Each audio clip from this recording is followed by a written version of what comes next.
뭐 일단 직접적으로는 한미FTA는 일단 약값을 폭등시킬 것이라는 점은 분명하고요.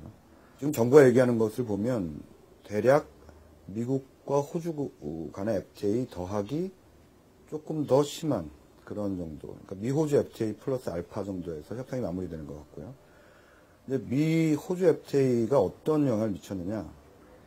이거는 첫째는 약값이 1년에 1조 5천억 원 정도 상승을 했다라는 것이 전문가들의 견해고, 그 다음에 또 하나는 호주의 그 굉장히 강력한 그런 이제 의약품 제도를 위기에 빠뜨렸다라는 것이 이제 평가거든요.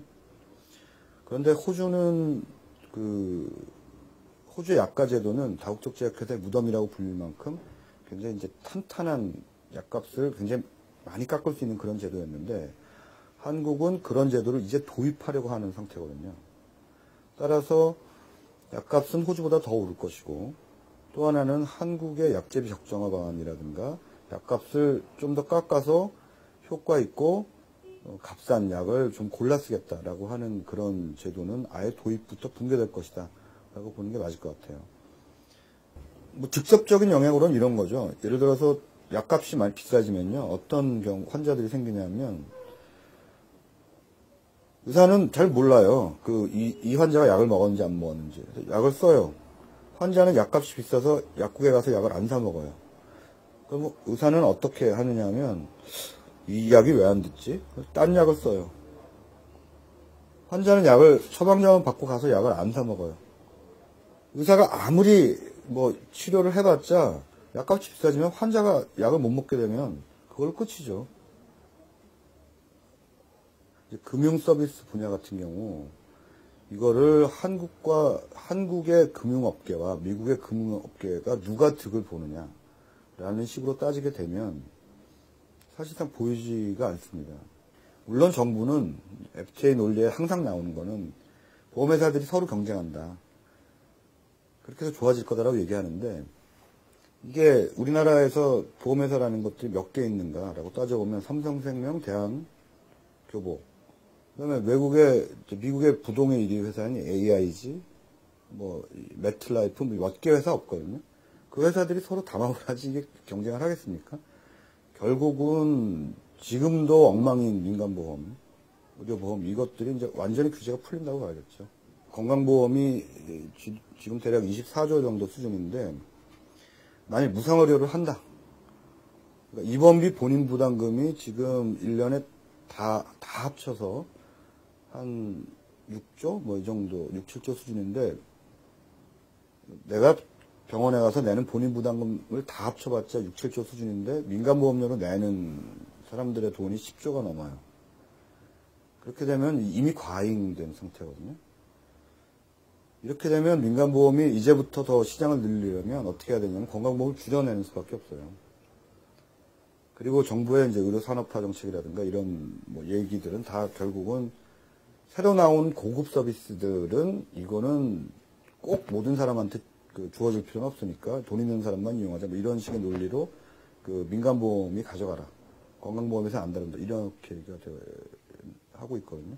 몇 년 후에는 누구나 다 이용해야 될, 건강보험에서 적용을 해줘야 될 이런 것들이 다 민간보험으로 넘어가게 된다는 거죠. 거기다가 민간보험을 규제를 안 한다. 이런 것들이 이제 한미 FTA가 초래할 영향이고요. 결국은 정부가 한미 FTA를 빌어서 건강보험의 복지를 축소하고 이것들을 기업에게 넘기자라는 것들이 한미 FTA와 정부가 또 알아서 하고 있는 의료 산업화 정책, 이런 의료도 산업이니까 돈 있는 사람만 이용하자, 이런 정책하고 결합이 돼서 한국에서의 어떤 건강보험이 위축되고 돈 있는 사람만 의료를 이용할 수 있는 이런 것들이 더 강화되겠죠. 의료인으로서 보면 일단 어떤 조항도 다 마찬가지인데, 한국의 지금의 이제 사회 문제점이라는 게, 많은 사람이 동의하기를 정치제도는 어느 정도 개혁을 좀 했다. 최소한의 민주적 절차까지는 어느 정도 마련을 좀 한 부분이 있다.